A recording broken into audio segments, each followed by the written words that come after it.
Moikka kaikille ja tervetuloa Live-podcastin pariin jälleen kerran. Mä oon Pietari Ahonen, meidän podcastin toinen hosti, ja tänään meillä on ilo olla täällä hostien kesken. Jep. Tässä on mun co-host Rebekka. Mitä sulle, Rebekka, kuuluu?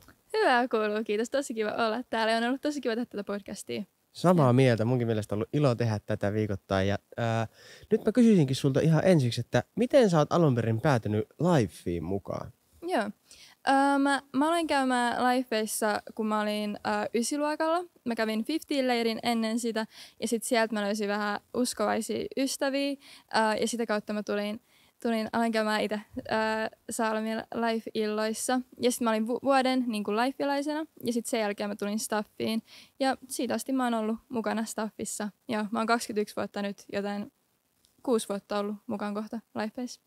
Toi kuulostaa hyvältä. Suhun verrattuna mä oon ihan rookie tai aloittelija vielä. Mä oon ollut mukana joku 1,5 vuotta. Sitä ennen mä oon ollut kyllä pitkään nuorisotyössä niin kuin eri seurakunnissa. Ja sitten se matka tänne on ollut pitkälti semmoinen, että silloin kun mun rooli vapaaehtoisena siellä aikaisemmassa seurassa tuli muuton myötä päätteeseen, niin mä etin omaa seurakuntaa itse asiassa vuoden ajan, kun mulla oli ollut semmoinen fiilis, että mä oon tosi paljon palvellut ja sitä kautta määrittänyt sitä, että kuka mä oon, mikä on mun tehtävä uskovaisen, mikä mun tehtävä on seurakunnassa ja miten mä tavallaan palvelen kavereita ja yhteisöä.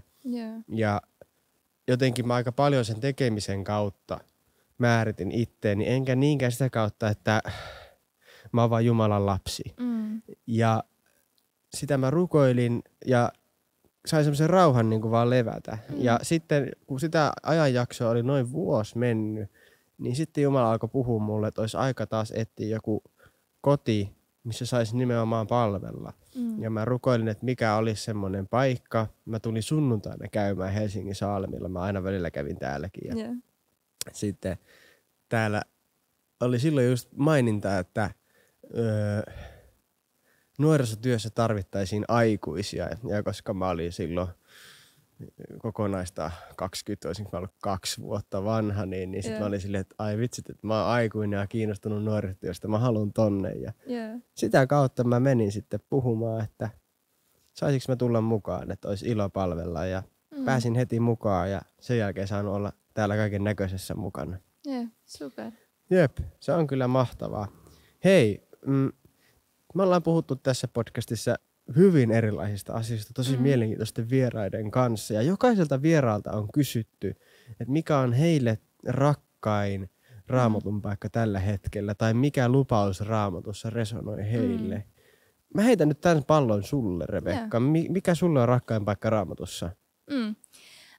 Musta tuntuu, että mun lemppari Raamatun kohdat vaihtelee, mutta tällä hetkellä me kuvataan tätä ja pääsiäisen aikaan, eli pääsiäinen on pian tulossa nyt, kun me kuvataan tätä, niin mua tällä hetkellä puhuttelee tosi paljon tarina Barabbas-nimisestä miehestä Raamatussa.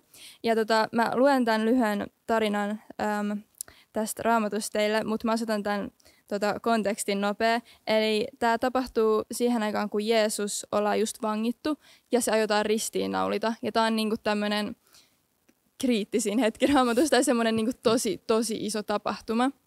Ja keskellä tätä isoa tapahtumaa, kun Jeesus on vangittu, on niin pääsiäisjuhla menossa ja Jeesus ollaan viemässä niin ristiinnaulittavaksi, niin tämä Barabbas-niminen tyyppi ilmestyy Raamatussa, tai puhutaan tästä tyypistä. Ja mä oon kuunnellut semmoista saarnaa, joka on pastori Judas Smithin saarna tästä Barabbaksesta, ja siitä mulla on tullut tää tarina, ja siitä mä sain tämän idean, niin kannattaa käydä kuuntelemassa se YouTubesta, jos kiinnostaa. Mutta joo, mä luen tämän kohan tästä Raamatusta. Mä olen silmälaseja päässä, niin toivottavasti mä näen, mutta joo. Tämä on tosiaan, mä luen tämän nyt Markuksen evankeliumista, ja tämä on jakeessa 15, luvussa 15, jakeet 6-15. Juhlan aikana maaherra aina päästi vapaaksi yhden vangin, sen jota kansa pyysi. Sillä kertaa oli vangittuna kapinoitsija, jotka kapinan aikana olivat tehneet murhan. Heidän joukossaan oli Barabbas-niminen mies. Pilatuksen luo kerääntyi nyt väkijoukko, joka pyysi häntä tekemään niin kuin hänen oli tapana. Pilatus on siis hallitsija. Pilatus kysyi, tahdotteko, että vapautan teille juutalaisten kuninkaan, eli Jeesuksen? Hän ymmärsi, että ylipapit olivat pelkästä kateudesta jättäneet Jeesuksen hänen käsiinsä. Ylipapit kuitenkin kiihottivat väkijoukkoa pyytämään, että hän pikemminkin vapauttaisi Barabaksen. Vielä Pilatus kysyi kansalta, mitä minä sitten teen tälle, jota te sanotte juutalaisten kuninkaaksi, ja huusivat, ristiinnaulitse. Mitä pahaa hän on tehnyt, kysyi Pilatus, mutta he huusivat entistä kovemmin, ristiinnaulitse se mies. Tehdäkseen kansalle mieliksi, Pilatus päästi Barabaksen vapaaksi, mutta Jeesuksen hän ruoskitti ja luovutti ristiinnaulittavaksi. Ja mun mielestä on tosi hullua, että Jeesus, mies, joka ei ollut tehnyt mitään pahaa, täysin synnitön ja täydellinen ihminen, oli tässä tilanteessa. Ja sitten kansalle annettiin vaihtoehto, että vapautetaanko Jeesus vai sitten tämä murhaaja, tämä tosi syntinen mies Barabas. Ja kansa oli silleen, että ei vapauta Barabas, että ristiinnaulitkaa Jeesus. Ja tässä tarinassa mä puhuttelee se, että me ollaan toi Barabas. Jeesus meni ristille meidän puolesta ja Jumala rakasti meitä niin paljon, että se ristiinnauliksi Jeesuksen, hänen ainoan poikansa, jotta me saataisiin elää ja päästäisiin vapaaksi niin kuin Barabas tässä tarinassa. Niin siksi mun mielestä on tosi puhutteleva ja hieno kohta. Ja mä rohkaisen käymään katsomassa sen saarna, mistä mä sanoin Judas Smith, Barabas-saarna. Se on tosi hyvä. Kuulostaa hyvä. Entä sä? Mikä on sun lemppari Raamatun kohta tai mikä sua puhuttelee Jumalan lupauksista eniten? Hyvä kysymys. Ja ennen kuin menen siihen, niin pakko jotenkin kompata että aina kun sen saa kokea itsessään tai sisällä, että Jumala niin kuin muistuttaa siitä, että Jeesus oli täydellinen ja silti kuoli meidän syntien tähden, jotta meidän ei tarvitse olla täydellisiä. Jep. Niin se kyllä niin kuin, siinä on sellaista voimaa, mitä ei oikeastaan mun mielestä elämässä hirveästi mistään muusta voi kokea. Ja, no mutta kuitenkin mulle sitten ehkä merkittävin lupaus tai kohta Raamatussa ei ole yksi kohta, vaan useita kohtia. Itse asiassa satoja kohtia. Me tiedetään, että Raamatussa sanotaan jokaiselle päivälle, että älä pelkää. Itse asiassa siellä sanotaan yli jokaiselle päivälle, että älä pelkää, riippuen vähän laskentatavasta. Ja mulla on joskus sanottu, että mä oon vähän semmoinen armotettu murehtija, eli mä tykkään, tai siis en tykkää, mutta taivun siihen, että huolehdin hyvin monista asioista ja vähän murehdin. Niin sitten Raamatun Jumalan viesti meille on se, että luota muhun, älä pelkää, älä huolehdi, vaan luota vaan. Niin se tuo mulle päivittäin se lupaus siitä, ne paikat siitä, semmoista rauhaa, jonka kautta mä voin ihan niin kuin eri perspektiivistä käsin lähteä elämään sitä päivää tai ajanjaksoa, missä mä ikinä liikun. Se on mulle niin kuin vuosien ja vuosien aikana aina ollut se merkittävin ydinlupaus. Joo, wow, sika hyvä. Joo, se on kyllä mahtavaa. Joo. Tosissaan elämässä tulee erilaisia ajanjaksoja, missä me tarvitaan rohkaisua. Nyt tässä vaiheessa Barabaksesta, ehkä jostain muusta. Meillä on tullut tänne erilaisia kysymyksiä tähän niin kuin uskon elämään ja arkeen liittyen. Ja me käydään nyt tässä Q&A-jaksossa näitä läpi. Ja ihan ensimmäinen meille tullut katsojakysymys olisikin tällainen, että miten vahvistaa omaa uskoa arjen keskellä? Tästä puhuttiin jo vähän kakkosjaksossa Kasimirin kanssa, että millaisia käytännön vinkkejä meillä on niin kuin uskon käytännön elämään. Mutta mitkä on sun vinkit, Rebekka, tähän arjen uskon elämään? No ensinnäkin mulla tulee mieleen se, että hakeutuu johonkin seurakuntaan, jos ei vielä ole sitä. On tosi yksinäistä ja vaikea elää uskovaisena ja kristittynä yksin. Niin se on jotenkin ihana päästä aina kokoontua niin kuin seurakunnan kanssa ja näkee, että on muitakin ihmisiä, jotka seuraa Jeesusta ja se luo tosi paljon yhteyttä. Ja sitten kans, että on semmoisia syvempiä ystävyyssuhteita seurakunnassa, joiden kanssa pääsee oikeasti niin kuin jakaa sitä elämää. Ja tuon lisäksi, että hakeutuu seurakuntaa, olisi myös niin kuin tosi tärkeää, että olisi joku oma solu, jonka kaa tapaa viikoittain tai joka toinen viikko, missä päästään oikeasti syvemmin puhua uskon asioista ja niin kuin jakaa just sitä elämää. Niin noi on ollut mulle tosi tärkeitä juttuja. Ja sitten tulee mieleen kans vaan se sanonta, että you are what you eat, vähän niin kuin sanonta, mutta siinä mielessä, että kun me katsotaan paljon sosiaalista mediaa esimerkiksi, niin jos me katsotaan vain jotain tosi maallisia sarjoja ja tilejä ja tommosia juttuja, niin ne kans vaikuttaa tosi paljon meihin. Niin se, että vaihtaa ehkä sen, mitkä ikinä onkaan, ei niin hyvät sarjat ja niinku, tilit, mitä seuraa, niin johonkin niinku semmoiseen kristittyyn kontenttiin ja sellaiseen, niin se kans tosi paljon auttaa ja rohkaisee. Et sen sijaan, että sä kuuntelet jotain hömppä-podcastia, mitkä on kanssa hauskoja, jotain maallista juttua, niin sä voit kuunnella vaikka jotain saarnaa esimerkiksi. Tai live-podcastia. Tai live-podcastia. niin se kans jotenkin tukee tosi hyvin sitä omaa elämää. Tuollaiset pikkujutut vaikuttaa oikeasti tosi paljon. Yeah. Samaa mieltä. Ja nyt kun tuossa puhuit, niin mä koen, että mullakin se on aika paljon semmoisia jatkuvia tietoisia valintoja.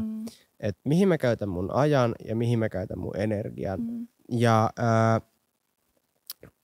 totta kai meillä saattaa olla vähän tällaista ylimääräistä aikaa ja energiaa. Ja sitä on helppo käyttää ihan minne vaan. Että mulla on nyt lauantai-ilta tyhjänä, niin ehkä mä tuun nuorten iltaan. Mutta aika ajoin elämässä joutuu myös tekemään arvovalintoja. Et ehkä silloin lauantai-iltana olisikin samaan aikaan jotain muuta. Ja mä en nyt sano sitä, että silloin sä meet uskovaisena taaksepäin tai muuten vaan elämä näyttää huonolta, jos sä valitsetkin menee sinne muuhun paikkaan. Mutta sun pitää tavallaan tehdä niitä arvovalintoja hyvin pienissäkin asioissa. Että mitä sä kulutat tai minne sä meet. Joilla sä ohjaat sun elämää siihen, että sä olisit lähempänä Jumalaa. Ehkä se arvovalinta on niinkin pieni, että esimerkiksi herääksä 10 minuuttia aamulla aikaisemmin, jotta sä ehdit hampaidenpesun jälkeen hetken rukoilee tai lukee raamattua. Mutta kun sä semmoisia valintoja teet toistuvasti ja teet ne siitä lähtökohdasta käsin, ei siitä, että mä haluan suorittaa enemmän tai paremmin, vaan siitä, että mun on hyvä olla lähellä Jumalaa ja mä haluan olla lähellä Jumalaa, niin sä alat huomaamaan sen hedelmää sun elämässä ja siitä tulee kantava voima eikä semmoinen jotenkin kaiken vievä ja kaiken energian syövä osa elämässä. Niin mä rohkaisen testaamaan ihan pienillä asioilla. Mulla on yksi kaveri, ei asuta samassa kaupungissa, niin me sovittiin, että kerran viikossa me herätään 7 aamulla ja me rukoillaan puhelimen läpi tai välityksellä 15 minuuttia. Ja siinä on 2 funktiota. Ensimmäinen on se, että sitä kautta meidän molempia on pakko herää 7 aamulla, vaikka muuten ei tarvitsisi ehkä. Ja sitten toinen, että siinä myös tulee se hengellinen yhteys ja niin kuin rukous ja muistaminen sitä kautta. Niin jotain tämmöisiä kannattaa myös miettiä, että olisiko niissä itselle mitään itua tai aihetta, ajatusta. Joo, mennään seuraavaan katsojakysymykseen, joka kuitenkin liippaa vähän tätä samaa. Miten sun mielestä tai sun elämässä sä näet, että usko näkyy sun arjessa? Otetaan uudestaan, miten sä koet, Rebekka, että uskon kuuluisi näkyä arjessa? Mun mielestä tähän ei ole suoraan mitään oikeat vastausta, koska me ihmiset ollaan tosi erilaisia kaikki ja Jumala on luonut meidät tarkoituksella erilaisiksi. Niin ei ole mitään semmoista tiettyä, niin kuin, että sun pitää näyttää tältä ja tältä ja sun pitää tehdä tätä ja tätä ja sit sä oot uskovainen. Mutta miten se näkyy arjessa? No tulee ehkä mieleen, että kun me vastaan otetaan Jeesus, niin Pyhä Henki muuttaa asuun meihin ja Pyhä Henki asuu meissä. Ja sitten yleensä on hyvä tapa tavallaan vähän niin kuin tutkailla ihmistä sen mukaan, että mitä hedelmää sen elämässä näkyy tai mitä hedelmää niin kuin sen elämä tuottaa. Niin ehkä jos uskovaisen ihmisen arjessa mä uskoisin, että olisi hyvät näkyy hengen hedelmät, jotka on rakkaus, ilo, kärsivällisyys. Mä en nyt muista luetella niitä kaikkia, mutta voi käydä googlaamassa hengen hedelmät. Niin mä uskon, että ne näkyy oikeasti uskovaisen ihmisen arjessa, että tilanteessa, jossa saattaisi normaalisti hermostua tai suuttua, niin sitten jotenkin muistaa sen, että Jumala ei kutsu mua olemaan niinku vihanen ja niinku vihaamaan mun niinku ystäviä tai läheisiä, vaan se kutsuu mua olemaan kärsivällinen ja rakastaa niitä. Ja totta kai mä mokaan tässä asiassa monesti ja varmasti moni muukin, mutta sitten jotenkin, että meillä on se pyhä henki, joka asuu meissä, joka muistuttaa meitä näistä asioista, niin että me kuunnellaan sitä ja jotenkin, mä uskon, että arjessa uskovaisen ihmisen elämässä näkyy varmaan ainakin hengen hedelmät. Ja mitä mieltä sä oot? Mitä sulla herää? Ehdottomasti. Mä oon samaa mieltä. Se, miten niinku niiden näkyminen tulee käytäntöön, niin sitä mä huomaan, että siinä on mun elämässä vaihtelua. Mutta se voi hyvin niinku käytännössä olla jotain tällaista, että esimerkiksi jos on hankala tilanne töissä, niin on 2 vaihtoehtoa. Joko jo siinä valmiiksi stressaantuneessa, rauhattomassa tilanteessa mä lähden ratkomaan sitä asiaa ja vähän niin kuin vaan puskemaan, että no jos mä nyt vielä vähän kovempaa, niin sitten tää jossain vaiheessa ratkee. Tai sitten toinen on se, että vaikka olisi kauhean imu jo lähteä tekemään sitä hommaa, niin hengähtää hetkeksi, ehkä laittaa läppärin toisinpäin tai kiinni ja sitten vaan sanoo, että auta Jeesus. Tai anna mulle viisautta tämän asian ratkaisemiseen. Ja sitten sen jälkeen alkaa hoitaa sitä asiaa eteenpäin. Ja tässä niin kuin yhdistyy tämmöinen peruskäytännön elämän tilanne ja sitten kuitenkin se, että Jumala tuo rauhaa ja kärsivällisyyttä ja saattaa jopa antaa vaikka iloa siihen tilanteeseen, vaikka siinä ei sinänsä olisi mitään, mikä toisi iloa. Niin semmoinen. Sitten ehkä toinen, myös Jumala voi antaa viisautta eri valintoihin, että jos on vaikka 2 tosi hyvää juttua eikä tiedä, että kumpi olisi parempi ja et oikeasti keksi, että kumpaan mieluummin meet, niin voi myös kysyä Jumalalta, että olisiko sulla ajatusta siihen, mihin mun kannattaisi mennä. Ja joskus voi olla, että ei ole, tai joskus voi olla, että sä koet selkeästi, että nyt pitää mennä tonne, niin sit meet sinne. Ja mulla on käynyt elämässä sellaisia tilanteita, että on rukoillut, että pitäisikö mun lähteä johonkin reissuun tai tapahtumaan. Ja joskus Jumala sanoo, että joo ja joskus ei. Ja silloin yleensä kun on totellut sitä, mitä on kokenut, että Jumala on sanonut, niin sitten on saanut nähdä siellä, minne on päätynyt, niin hedelmää sitä kautta, että jäi sinne. Joo. Mitä sitten? On se sitten semmoinen arjen tilanne tai ehkä jopa joku kausi, kun tuntuu, että Jumala vaan ei ole niin lähellä tai on vaikea lähestyä Jumalaa, vaikka haluaisi, niin millaisia vinkkejä sä antaisit siihen tilanteeseen, että pääsisi lähemmäksi Jumalaa? Joo, voin samaistua tähän. Olen todellakin itse käynyt kanssa läpi tällaista eri elämänvaiheissa. Mun mielestä tässä tärkein asia, mikä mulle tulee mieleen, on, että vaikka meistä tuntuu, että Jumala on kaukana, niin ei se oikeasti ole. Ja monesti me saatetaan ehkä vähän liikaa jopa kuunnella meidän tunteita. Tunteet on hyvä asia. Jumala on luonut meille tunteet, eikä niitä pidä silleen vähätellä. On tosi ok tuntea asioita, mutta meidän ei pidä antaa niille valtaa meidän kaikista asioista. Tavallaan niin kuin, joku meidän pitää päättää, että hallitseeko tunteet meitä vai onko Jumala meidän niin kuin, kuningas. Pitää tehdä se päätös. Ja välillä, jos on just tämmöisiä vaiheita, missä tuntuu, niin kuin, että musta tuntuu, että mä en tunne Jumalaa ja mä en niin kuin, tunne mitään. Mua ei kiinnosta lukea Raamattua. Musta tuntuu, että tää on ihan tylsä juttu ja niin kuin, musta ei tunnu kivalta olla uskossa.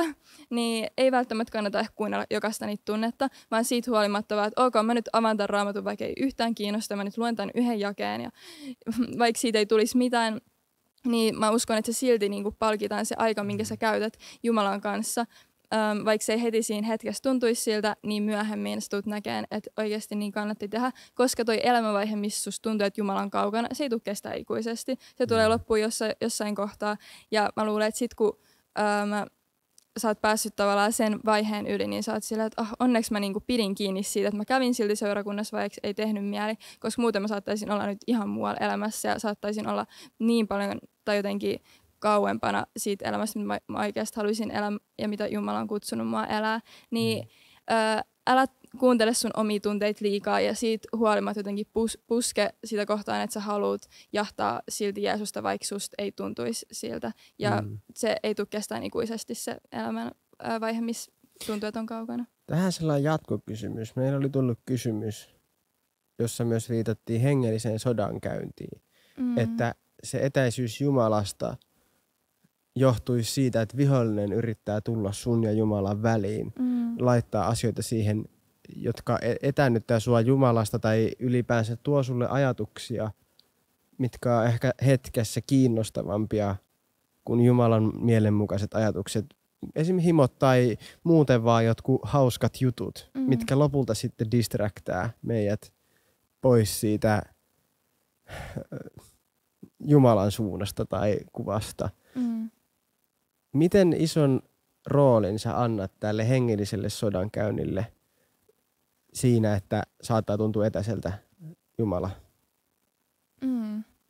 Tuo on hyvä kysymys. Onko sulla siihen jotain heittää? Mulla ei tule heti niinku sellaista suoraa vastausta. Onko sulla jotain ajatusta siihen? No mä oon samaa mieltä, että se on tosi hyvä kysymys. Ja mä allekirjoitan myös sun edellisen vastauksen siitä, että keep on to it. Tavallaan, että älä luovuta siinä vaiheessa, kun tuntuu etäiseltä. Vaan sä todellakin sen jälkeen, kun se vaikea kausi on ohi, niin oot todella kiitollinen siitä, että sä edelleen turvasit Jumalaan. Ja mun mielestä Kasimirkin sanoi rohkaisevasti kakkosjaksossa siitä, että niiden vaikeiden kausien jälkeen on tullut huomattua, että just niissä on tullut eniten kasvettua. Ja mä itse allekirjoitan sen omassa elämässä. Nyt sitten, jos me otetaan tämä hengellinen sodankäynti tai kaikki tämmöiset spirituaaliset asiat, niin kuin siinä oli muotoiltu se kysymys. Jos me otetaan tämä tähän ajatteluun mukaan, niin mun mielestä ehdottomasti sillä voi olla vaikutusta. Ja maailmassa on hengellinen ulottuvuus. Ja näin, mutta välillä musta tuntuu, että uskovaisina me saatetaan antaa sille liian iso rooli. Et ihmisillä on elämässä myös haasteita ilman hengellistä sodankäyntiä. Ja kaikki vastoinkäymiset ei välttämättä johdu siitä. Me voidaan edelleen rukoilla meille turvaa ja suojaa ja kaikkea, mutta asioita myös tapahtuu. Ja joku pastori joskus, en muista kuka enkä muista milloin tai missä, mutta sanoi kuitenkin näin, että älä tavallaan korota myöskään sitä puolta liian suureksi. Että älä tavallaan aina anna sille sitä valtaa, että no tää nyt pääsi tapahtumaan, koska paholainen iski. Vaan muista se, että Jeesuksen työn kautta, Jumalassa, Jeesuksessa, meidän isässä on kaiken ylittävä voima, joka ylittää kaikki paholaisen juonet ja hengellisen sodankäynnin niin kuin asiat ja nää. Ja sä saat aina turvata siihen, että vaikka miltä tuntuisi, niin mitä pahemmalta tuntuu, niin sitä tiiviimmin vaan tartu siihen, että Jumala on sun kanssa. Ja sit lepää siinä. Eikä tarvi mennä semmoiseen niinku siilipositioon, siiliasentoon, missä niinku mä taistelen ja laitan kaikki piikit ulos, jotta mikään ei muhun pääse iskemään. Eli tiivistettynä hengellistä sodankäyntiä on, mutta aina ei pidä mennä sen taakse myöskään. Ja myöskin muista se, jos koet vaikka langenneesta tai muuten vaan hankalaa, että armo on sua varten ja sä oot voittajan puolella. Ja nojaudu siihen ja siitä aina eteenpäin. Ja sitten rukoile Jumalalta viisautta ja vahvuutta tai voimaa niistä asioista oppimiseen ja eteenpäin menoon. Siitä on ollut mun elämässä aivan valtava hyöty ja etu. Niin kuin uskon kasvussa, mutta myös niin kuin henkilökohtaisessa kasvussa. Ja näin. Jep, toi on tosi hyvä pointti. Mä joskus kuuntelin yhden pastorin saarnan, missä just puhui siitä, että ehkä joissain seurakunnissa enemmän, mutta saatetaan tosi paljon syyttää, että paholainen teki mulle tätä ja tätä ja tätä ja se koko ajan kiusaa mua ja kaikkea. Mutta sitten välillä joskus se on todellakin se keissi, mutta sitten joskus saattaa vaan olla, että sä oot vaan väsynyt tai joskus sä saatat vaan olla nälkäinen tai joskus se saattaa olla vaan joku muu juttu. Ei välttämättä, me ehkä annetaan välillä vähän vähän liikaa paholaiselle krediittiä siitä, että miksi meidän elämässä menee kaikki pieleen. Mutta joo, tosi hyviä ajatuksia. Ja ihana, kun sä mainitsit ton armon, just tosi tärkeää, että jos tuntuu, että niinku kamppailee niinku asioiden kanssa ja sit saattaakin just mokata ja niinku sortuu syntiin tai jotain tollaista, niin Jeesus on kuollut jokaisen meidän synnin puolesta ristillä ja Jumala on meitä kohtaan niin armollinen. Aina voit tulla takas, kun mokaat, joten älä lannistu. Toi oli tosi hyvä, että sä just sanoit näin. Yeah. Ja nyt niinku vielä meidän viimeinen yleisö tai kuuntelija tai katsoja, ei tiedä miten se on, mutta kysymys kuuluu näin. By the way, tähän väliin pitää sanoa, että seuratkaa meidän Spotify-kanavaa, koska sitä kautta saadaan sitten algoritmilta sitä hyvää. Ja voitte myös laittaa lisää kysymyksiä, niin sitten tulevilla kausilla voidaan taas käydä niitä läpi tai vastailla liveissa. Yep. Nyt viimeinen kunniakysymys liittyy tähän armoon, mutta oikeastaan siihen, minkä takia me tarvitaan armoa, eli syntiin. Yeah. Ja täällä kysytään, että mistä tietää, mikä on syntiä? Jos sitä ei ole selkeästi mainittu Raamatussa, niin onko se asia silloin syntiä?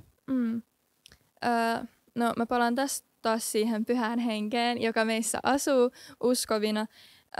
Ja pyhä henki on meille tosi niinku, tärkeä ja hyödyllinen asia, koska se niinku, ohjaa meitä. Ja musta tuntuu, että jos sä teet jotain asiaa,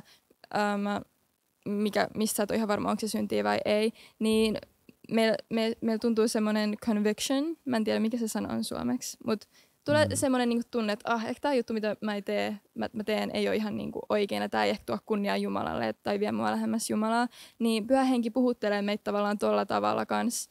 Ja sitten jos on joku asia, mitä sä mietit, että onkohan tämä syntiä vai ei, että mä en ihan tiedä, niin se kuulostaa vähän siltä, että on joku asia, mitä sä teet, joka on varmaan vähän väärin, ja sä mietit, että onkohan tämä syntiä vai ei. Jos sä kyseenalaistat sitä, niin todennäköisesti se ei ole viemässä sua lähemmäs Jumalaa tai tuomassa Jumalalle kunniaa, niin ehkä sekin on jo hyvä indikaattori, jos sä pohdit jotain asiaa, että se ei ehkä ihan ole se paras juttu, mitä tehdä.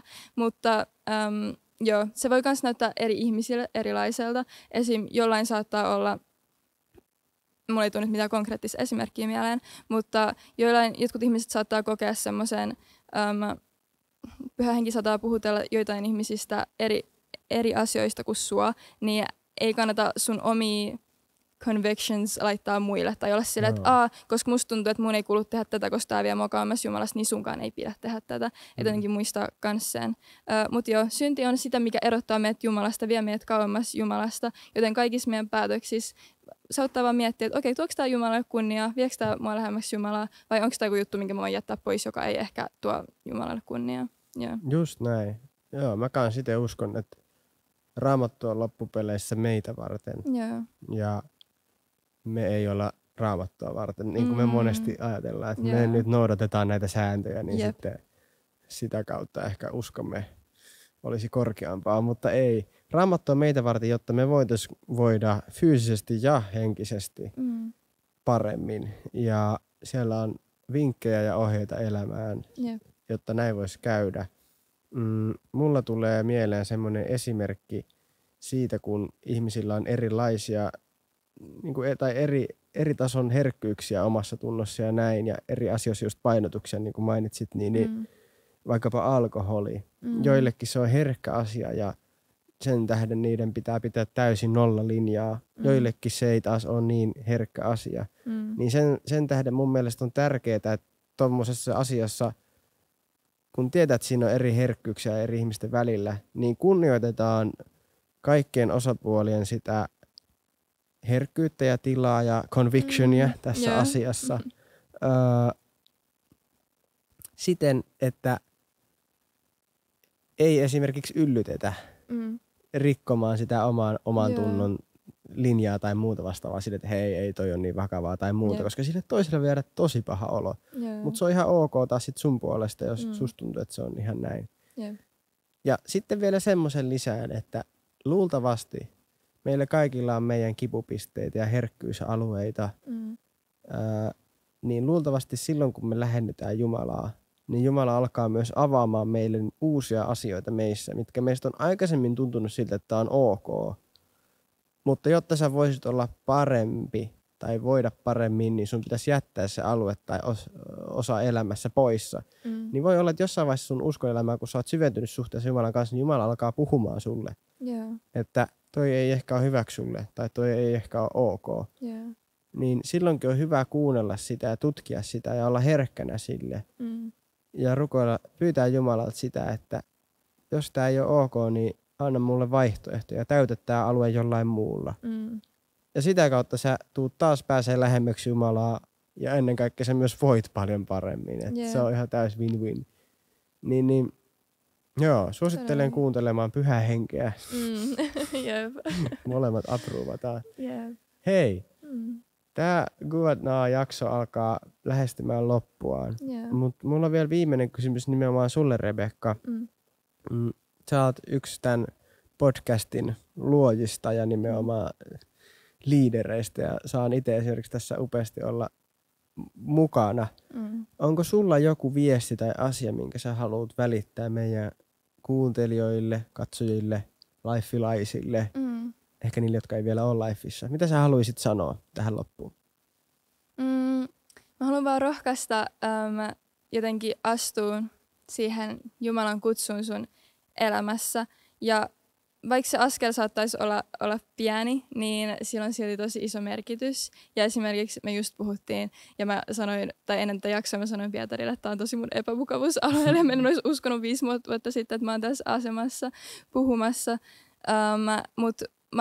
Tai tapahtunut sillä, että yhtäkkiä mä vaan olin tässä, vaan mä oon pikkuhiljaa tullut vähän enemmän ulos kuorestaan ja vähän enemmän jossain puhunut vähän jotain tai ollut laulamassa bändissä. Ja niin tämä prosessi on ollut hidas, mutta pikkuhiljaa Jumala vaan muokkaa musta sitä ihmistä, keneksi hän mut haluaa. Niin ota rohkeasti niitä pieniä askeleita lähemmäs Jumalaa ja jotenkin etenemään siinä kutsussa, mikä Jumalalla on sun elämälle. Ja joo, jep. Onko sulla jotain? Samaa mieltä. Mä oikeastaan haluan vaan nyt kompata, jotta tää viesti nimenomaan. Ottakaa rohkeasti askeleita eteenpäin ja Jumala kyllä siunaa ne askeleet. Jep. Hei, kiitos, että sä olit mukana. Kiitos, että mä sain olla mukana ja tästä jatketaan eteenpäin. Kiitos teille, että olette kuunnellut tämän jakson ja muitakin jaksoja tässä edellisten viikkojen aikana. Ja tervetuloa live-iltoihin. Lauantaisiin. Kello 7 Helsingin Saalemilla. Ja seuratkaa Lifea Instagramissa @lifehki. Just näin. Sieltä löytyy infot. Jep. Kiitos tästä kaudesta. Kiitos samoin. Hei, moikka ja ennen kaikkea moikka, kuullaan taas. Bye.